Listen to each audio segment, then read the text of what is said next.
अगर मैं आपसे कहूँ कि धरती गोल है, सूर्य एक तारा है, चंद्रमा एक उपग्रह है और हमारी प्यारी पृथ्वी सूर्यमंडल के चक्कर लगाती है, तो आपको कैसा लगेगा? वैसा ही लगेगा ना जैसे कि कोई आपको ये बताए कि फेसबुक एक सोशल मीडिया है या मोर एक पक्षी है। विज्ञान आज इतना आगे बढ़ चुका है कि हमने धरती से लेकर अंतरिक्ष तक के कई सारे रहस्यों की खोज कर ली है। हमें पता है कि धरती पर दिन रात कैसे होते हैं, मौसम कैसे बदलते हैं, समय की गणना कैसे होती है और धरती पर जीवन की उत्पत्ति कैसे हुई। ऐसे कई सारे सवालों के जवाब आज हमारे पास है। आज हम चांद पर उतर गए हैं और चंद्रयान 3 भारत का तिरंगा चांद पर फहरा चुका है। लेकिन जैसे हर यात्रा की कहानी में सिर्फ मंजिल नहीं होती, एक लंबा चौड़ा रास्ता भी होता है, वैसे ही विज्ञान की इस विकास यात्रा की कहानी भी सीधी और सरल नहीं थी। एक समय ऐसा भी था जब सिर्फ ये कहने के लिए कि पृथ्वी गोल है, लोगों को मौत के घाट उतार दिया जाता था। पिछले ही साल जुलाई महीने में कैथोलिक चर्च ने पूरी दुनिया से उन ऐतिहासिक अपराधों के लिए माफी भी मांगी है। विज्ञान की आधुनिक उपलब्धियों को और उसके अर्थ को सही मायनों में समझने से पहले ये भी जरूरी है कि हम एक बार फिर उस इतिहास से भी गुजर ले जो उस दर्दनाक कहानियों का गवाह रहा है। आज के इस वीडियो में मैं दोस्तों आपको अंतरिक्ष की खोज से जुड़ी 4 दर्दनाक कहानियां सुनाऊंगा जो आपको ये एहसास दिलाएगी कि आज मैं और आप इस वैज्ञानिक उपकरणों को जैसे आराम से भुगत रहे हैं, उसके लिए इतिहास में लोगों ने क्या क्या कुर्बानियां दी थी। और इस वीडियो के एंड में आपको मैं एक बोनस कहानी भी सुनाऊंगा जो आपको अवश्य हैरान कर देंगी। तो मैं हूं हितेश गिरी गोसाई, आप है हेल्दी और साइंटिफिक ज्ञान से भरे एक चैनल द नॉलेज पे। और वीडियो की शुरुआत करते हैं पहली कहानी से, जिसमें जर्दानो ब्रूनो को शहर के बीचों बीच जिंदा जला डाला। तारीख थी 17 फरवरी साल 1600। शहर था रोम और उस दिन रोम शहर में सुबह से ही उत्सव जैसा माहौल था। इस दिन एक व्यक्ति को जिंदा जलाने का फरमान जाहिर किया गया था। शहर के बीचों बीच टाइबर नाम की नदी बह रही थी और वो व्यक्ति इस नदी के किनारे के पास मौजूद एक बड़े किले में कैद था। और 8 साल से चलने वाले मुकदमे के बाद ये फैसला सुनाया गया था कि इस व्यक्ति के विचार और उसकी लिखी गई किताबें अंधविश्वास पैदा करवा सकते हैं और समाज में अराजकता फैला सकते हैं और इस अपराध की सजा सिर्फ मृत्यु दंड के माध्यम से दी जा सकती है। और वो मृत्यु दंड भी इतना भयानक था कि जिसे इस घटना के 1600 साल पहले भगवान ईसा मसीह को दिया गया था। जिस शख्स को यह सजा सुनाई गई थी उसका नाम था जर्दानो ब्रूनो, जो साल 1548 में इटली के नेपल्स के एक छोटे से कस्बे जिसका नाम था नोला उसमें जन्मा था। ब्रूनो जो इतिहास का एक महान दार्शनिक और खगोल शास्त्री था और वह विचार जिसके लिए इटली की एक चर्च ने ब्रूनो को मृत्युदंड सुनाया वो था कि अंतरिक्ष का केंद्र पृथ्वी नहीं बल्कि सूर्य है और पृथ्वी सूर्य के चारों ओर चक्कर लगाती है और रात को हमें दिखने वाला चंद्रमा पृथ्वी के चारों ओर चक्कर लगाता है। और इतना ही नहीं, धरती चपटी नहीं लेकिन गोल है, वो भी उसने कहा। खगोल विज्ञान की वह बुनियादी सारी प्रस्तावनाएं जो हमारे आधुनिक विज्ञान की उपलब्धियों का आधार थी, बस वो बातें तो ब्रूनो ने कही थी। दूसरी कहानी, वो किताब जो चर्च के तहखाने में 100 सालों तक दबी रही। दोस्तों, पहली कहानी में हमने जो कहा वो कहने वाला ब्रूनो पहला इंसान नहीं था। ब्रूनो से भी करीब 75 साल पहले ये सभी बातें कोपरनिकस ने भी कही थी। मजे की बात तो यह है कि जिस वेधशाला में पहले कोपरनिकस और फिर जर्दानो ब्रूनो ने रात रात भर जागकर जो अंतरिक्ष, सूर्य, चंद्र, ग्रहों और तारों का जो अध्ययन किया था, वो वेधशाला खुद चर्च ने ही बनवाई थी। लेकिन इसके पीछे चर्च की अपनी वजह थी। दोस्तों, संसार की करीब सभी सभ्यताओं में समय की गणना का शुरुआती तरीका चंद्रमा की घटती और बढ़ती कलाओं का अध्ययन करना ही था। और पृथ्वी की केंद्रीयता की बात की जाए तो ये सिद्धांत पृथ्वी पर मौजूद जीवन और मनुष्यों के श्रेष्ठता के सिद्धांत से ही उपजा था। एक सच बात कहूँ तो चर्च बुनियादी तौर पर ज्ञान के राह में रोड़ा कभी नहीं डालता था। चर्च कभी ज्ञान की राह में रोड़ा डालने वालों में से था ही नहीं। लेकिन चर्च के ऐसे कुछ हिमायती हो सकते हैं जो उतने ही ज्ञान के हिमायती थे जो कि उनके धर्म ग्रंथों में लिखी बातों को चुनौती ना दे। चर्च को वेधशालाओं और ग्रहों आदि की गति की गणना की जरूरत इसलिए पड़ी कि वह समय का बेहतर आंकलन कर ईस्टर की सही तारीख बता पाए। लेकिन जब कोपरनिकस ने वास्तव में इसका अध्ययन शुरू किया तो उसके सामने आया कि सत्य तो कुछ और ही है।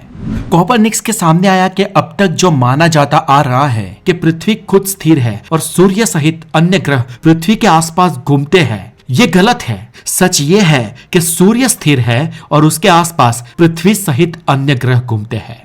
हालांकि आपको बता दें कि कोपरनिकस चर्च में ही काम करता था और चर्च के साथ उसके संबंध अच्छे थे, इसलिए कोपरनिकस को पहली बार तो कोई कठोर दंड नहीं दिया गया और उसे आगाह किया गया। लेकिन उसकी लिखी गई किताब जिसका नाम था कॉमेंटेरियल्स, इस किताब को आने वाले 100 सालों तक बैन कर दिया गया और ऐसे नई खोजों का प्रसार वहां ही रुक गया। चर्च की वेधशाला की लाइब्रेरी में रखी गई ये किताब कॉमेंटेरियल्स एक दिन जर्दानो ब्रूनो के हाथ लग गई। जब रात को लोग सो जाते और संपूर्ण शांति प्रसर जाती, तब मोमबत्ती की रोशनी में जर्दानो ब्रूनो कोपरनिकस की लिखी गई इस किताब को पढ़ते थे और वही उनमें जिज्ञासा जन्मी जो ब्रूनो को कोपरनिकस ने लिखे गए सिद्धांतों को वैज्ञानिक ढंग से साबित करने की ओर ले गई। बरसों तक ब्रूनो इस किताब से राह पाकर छत पे बैठकर अवकाश में अवलोकन करते गए और नए संशोधनों को अपनी किताब में लिखते गए। 20 साल लंबे परीक्षणों का नतीजा कोपरनिकस के विचारों को आगे बढ़ा रहा था। सूर्य और चंद्रमा का अध्ययन यही साबित कर रहा था कि चंद्रमा की घटती और बढ़ती कलाओं का कारण पृथ्वी नहीं लेकिन सूर्य है। चंद्रमा पृथ्वी की परिक्रमा करता है और पृथ्वी चंद्रमा के साथ सूर्य की परिक्रमा कर रही है और इनकी गति के कारण ही चंद्रमा की कलाएं बनती है। जेम्स जोयस के 1939 में प्रकाशित किए गए उपन्यास जिसका नाम था फिनेगेन्स वेक, इस उपन्यास में ब्रूनो पर चले मुकदमे और उसके मृत्युदंड का बहुत ही विस्तार से वर्णन किया है, जिसमें जेम्स जोयस लिखते हैं कि सच पूछो तो चर्च को इस बात से कोई दिक्कत नहीं थी कि अंतरिक्ष का केंद्र सूर्य हो या पृथ्वी हो। डर बस ये था कि सालों से कहे जाने वाली उनकी बातें गलत साबित हो जाएगी। उस समय रोमन कैथोलिक चर्च का प्रभाव दुनिया के उत्तरी हिस्सों में जोरों शोरों से बढ़ रहा था और लोग अगर उनकी बातें गलत साबित हो गई तो क्या सोचेंगे, यही सोच का उन्हें डर था। तीसरी कहानी, गैलीलियो ने माफी मांग ली फिर भी जिंदगी पूरी जेल में गुजारनी पड़ी। जर्दानो ब्रूनो के बाद उन्हीं वैज्ञानिक खोजों को आगे बढ़ाने वाले एक और द ग्रेट वैज्ञानिक थे, गैलीलियो गैलीली। गैलीलियो ने कोपरनिकस और ब्रूनो की किताबें पढ़ी थी और विवेक बुद्धि उनकी ये कहती थी कि यही सच है, प्रकृति में सब कुछ सापेक्षता के सिद्धांत के साथ गतिशील है। यहाँ आइंस्टाइन का दिया गया सापेक्षता का सिद्धांत नहीं था। इसे ऐसे समझे कि हर बात दूसरी बात को प्रभावित कर रही है, जैसे कि ग्रहों की गति समय को, समय मौसम को, मौसम धरती को, धरती जीवन को और जीवन अपने आसपास मौजूद सभी गतिविधियों को। यह सब आपस में एक ऐसे तार से बुने हुए हैं कि एक हिस्से में हुई मामूली सी हरकत भी बाकी हिस्सों की दिशा और प्रभाव को बदल सकती है। गैलीलियो ने कहा कि ईश्वर की भाषा गणित है क्योंकि गणित में हर एक जोड़, गुणा, भागा आखिरी नतीजे को बदल देते हैं। गैलीलियो ने अपने हाथों से एक दूरबीन बनाई थी और उसकी मदद से 3 दशकों तक उन्होंने खगोलीय पिंडों का अध्ययन किया था और यह अध्ययन गैलीलियो को उन्हीं नतीजों तक ले गया जहां कोपरनिकस और ब्रूनो पहुंचे थे। गैलीलियो पर भी बहुत सालों तक मुकदमा चला। तब गैलीलियो 63 साल के थे जब उन्हें कहा गया कि अगर वो सार्वजनिक रूप से माफी नहीं मांगते तो वो उसका दंड भुगतने के लिए तैयार रहे। माफी किस बात की? तो बात थी ग्रहों के सूर्य के आसपास घूमने की। कई सालों तक जेल में भीषण यंत्रणाएं झेलने के बाद जब गैलीलियो में हिम्मत नहीं बची थी, तब उन्होंने माफी मांगने का फैसला किया। उनके हाथ में माफीनामे की एक पूरी स्क्रिप्ट थमा दी गई थी और उन्होंने सार्वजनिक तौर पर माफी मांगी। उन्होंने कहा कि उनके वैज्ञानिक सिद्धांत गलत है, पृथ्वी ही अंतरिक्ष का केंद्र है और पृथ्वी स्थिर है, और उन्होंने ये भी कहा कि इसके लिए मैं शर्मिंदा हूँ। कहा जाता है कि इस माफी नामे के बाद भी गैलीलियो अपने मन में होठों से बुदबुदाए और बुदबुदाहट में उन्होंने कहा, लेकिन वो घूमते हैं। गैलीलियो ने माफी तो मांग ली, लेकिन उसके बाद भी उन्हें नहीं छोड़ा गया और उन्होंने अपनी बाकी जिंदगी जेल में ही गुजार दी। चौथी कहानी, दुनिया की पहली महिला खगोल शास्त्री की हत्या, जहां पर लाइब्रेरी ही जला दी। कोपरनिकस से भी करीब 1200 साल पहले सन 350 में अलेक्जेंड्रिया में जन्मी दुनिया की लगभग कह सकते हैं कि पहली महिला दार्शनिक, जो एक खगोल शास्त्री भी थी और जिसका नाम था हाइपरेशिया। हाइपरेशिया गणितज्ञ पिता की बेटी थी और हाइपरेशिया ने भी ये कहा था कि अंतरिक्ष का केंद्र हमारी पृथ्वी नहीं लेकिन सूर्य है। अलेक्जेंड्रिया, जो एक समय अपने ज्ञान, संस्कृति, विरासत और दुनिया की सबसे बड़ी लाइब्रेरी के लिए जाना जाता था, एक दिन वहां जूलियस सीजर आया। इसके बाद वहां पर लाइब्रेरी जला दी गई, हाइपरेशिया को मार डाला गया और विरासत नष्ट कर दी गई। ऐसे ही ज्ञान से हमें कट ऑफ करने के लिए हमारे देश भारत में भी नालंदा और तक्षशिला जैसी लाइब्रेरियां जला दी गई है। लेकिन ज्ञान तो ज्ञान होता है। ज्ञान तो उस फिनिक्स परिंदे की तरह होता है जो मरकर भी बार बार जन्म लेता है, जिन्हें एक वक्त पर मारा गया था, जलाया गया था, यातनाएं दी गई थी। उन्हीं के आज दुनिया में मेमोरियल्स बने पड़े हैं। उनकी कुर्बानियों की याद में और उनकी प्रतिभा के सम्मान में आज किताबें लिखी जा रही है। उनका नाम और उनका काम आज सैकड़ों और हजारों सालों तक जिंदा है।